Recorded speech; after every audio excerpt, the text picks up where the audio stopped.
ऊपर रख दूं, 25 गो मिट्टी का खरगोश बना के खरगोश के कलर में पेंट करके किसी झाड़ी में छुपा दूं, इधर से कुत्ता को इंडिकेट करूँ वो कुत्ता मिट्टी के बने हुए खरगोश को कैच करो, तो मिट्टी के खड़हा को कुत्ता कैच करेगा? बिल्कुल नहीं।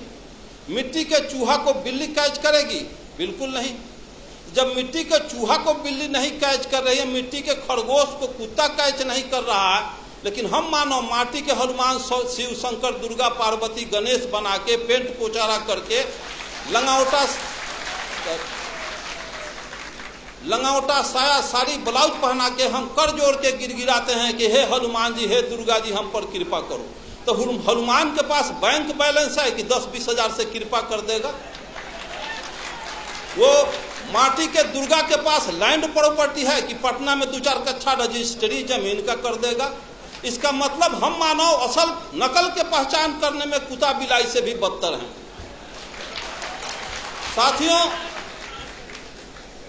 आप अच्छी तरह से जानते हैं व्यवहार में, लेकिन ज्ञान के अभाव में हम रियलिटी पर नहीं पहुंच पाते हैं। जब यह दर्शन है कि ऊंची नीची भूमि अच्छी पैदावार नहीं दे सकती, ऊंची नीची भूमि अच्छी पैदावार नहीं दे सकती, उभर खाभर रोड रास्ता अच्छी गति प्रदान नहीं कर सकती, तो जिस समाज में ऊंच नीच छुआछूत के भेदभाव रखने वाले लोग क्या समाज राष्ट्र का कल्याण कर सकते हैं?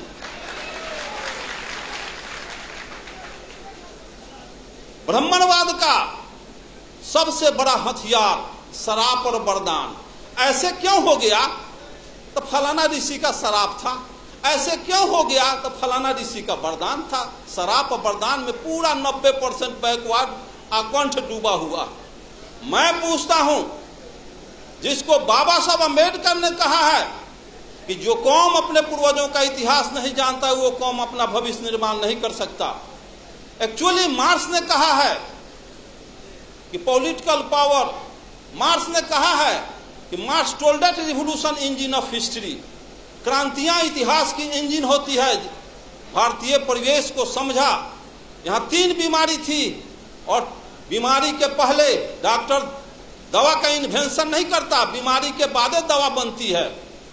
भारत में 3 बीमारी है जिसका नब्ज पहचानने का काम ज्योतिबा फुले, पेरियार रामास्वामी नायकर, बाबा साहब अम्बेडकर और जगदेव प्रसाद ने किया।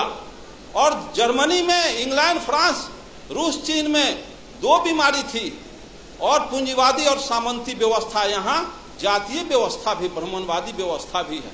इसलिए यहाँ का मार्क्सवाद बाबा साहब अम्बेडकर, लेनिन, जगदेव प्रसाद। तो मैं पूछता हूं कि जब ऊंची नीची भूमि अच्छी पैदावार नहीं दे सकती, उसी तरह से इतिहास जानो। 712 ईस्वी में अरब के ब्राह्मणवाद का यही तकाजा है, यही बहुत बड़ा कि शिव के त्रिशूल से बचबा, विष्णु के चक्र से बचबा, इंद्र के वज्र से बचबा, जम के दंड से बचबा, लेकिन पंडित जी के शराब से न बचबा। चंद्रलोक पर भी चले जाओगे, धह लकड़ी लेखन जड़ जाओगे। तो 712 इतिहास देखो, 712 ईस्वी में अरब के मोहम्मद बिन कासिम 6000 पलटन लेके सिंध के दाही राजा पर हमला बोल दिया। दाही राजा की 60,000 पलटन धूल चाट के हार गई। 1026 में गजनी 30,000 फौज लेके पंजाब, राजस्थान होता गुजरात पहुंचा। वहां ब्राह्मणवाद के प्रबल दूत सोमनाथ के मंदिर को ध्वस्त कर दिया। 3 लाख क्षत्रिय सेना हार गए। हिस्ट्री में पढ़ा था, सभी देवी देवता सोने चांदी के थे। 80 को खच्चर, गधा, हाथी पर गजनी, सभी शिव, शंकर, दुर्गा, पार्वती को सोने चांदी को ढाह के मार मुकदर के कचूमर निकाल के ले गया अफगान। फिर 1193 में गोरी के 12,000 फौज के सामने पृथ्वीराज चौहान की 80,000 फौज धूल चाट के हार गई।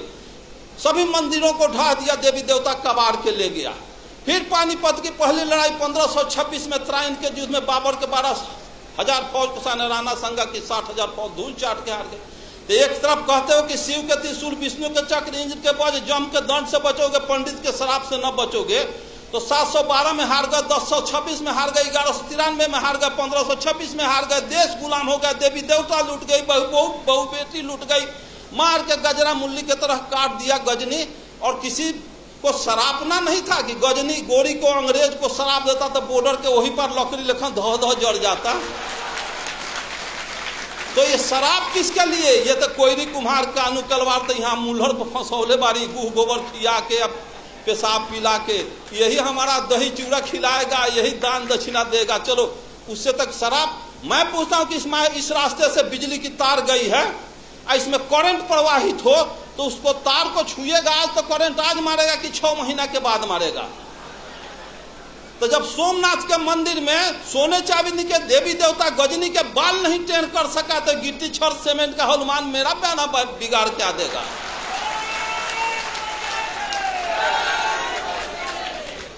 और यहाँ के मूलवासियों का एक ही उपाय है, जो मेश्राम साहब का तो सुने ही हैं और सुनेंगे।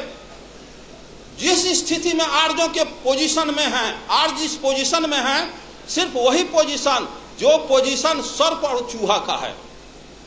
सर्प जाता है चूहे के बनाया हुआ घोंसला में, घर में बिल में प्रवेश करता है और घरवैया को, उसके बाल बच्चा को भी खा जाता है, उसको भी खा जाता है और घरवो दखल कर लेता है। उसी तरह से यहाँ के आर्य बाहर से आया और यहाँ के मूलवासी घरवैया को खा गया, आज भी खा रहा है, घरवो दखल कर लिया। 90% बैकवर्ड गुलाम बना हुआ। इसको सोचना होगा, समझना होगा, जानना होगा। दुनिया के सारे लोग ब्राह्मणवाद के तिक्रम को समझ गए कि यहाँ के बैकवर्ड मूलवास अनुसूचित जाति के लोग नहीं समझे। 1945 में हिरोशिमा नागासाकी पर परमाणु बम गिरा तो ब्रिटेन के प्राइम मिनिस्टर चर्चिल का हृदय पिघल गया कि हिरोशिमा में, जापान में लाखों आदमी के निधन पर। तो इंटरनेशनल कमेंट किया चर्चिल और कहा कि हम अमेरिका को समझदार समझते थे लेकिन अमेरिका समझदार नहीं निकला। किसी राष्ट्र को बर्बादे करना था तो परमाणु बम काहे लग गिराया? भारत से 4 गो ब्राह्मण लेकर जापान में बसा देता, उसका सर्वनाश कर देता।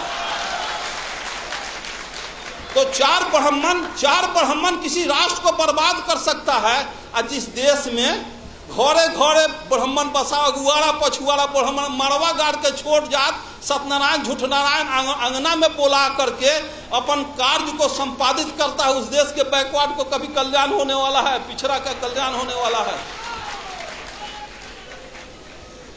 जब 1919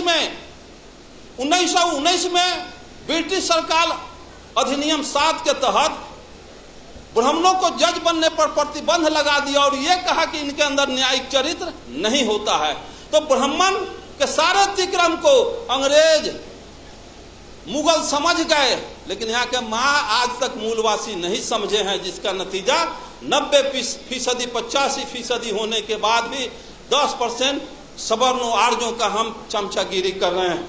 साथियों, भारत माता, अरे जब भारत माता कहते हो, यहाँ का लालू प्रसाद, नीतीश, मुलायम के मीटिंग में भी जय भारत माता की जय, सब समझना चाहिए। भारत माता अगर हो तो दुनिया के जितने भी देश हैं, सब देश के नागरिकों को अपने अपने देश को माता का संज्ञा देना चाहिए। भारत माता अगर कहते हैं तो पिता भी कहीं छुपा हुआ होगा, बाबुओ जी कहीं हुई हैं।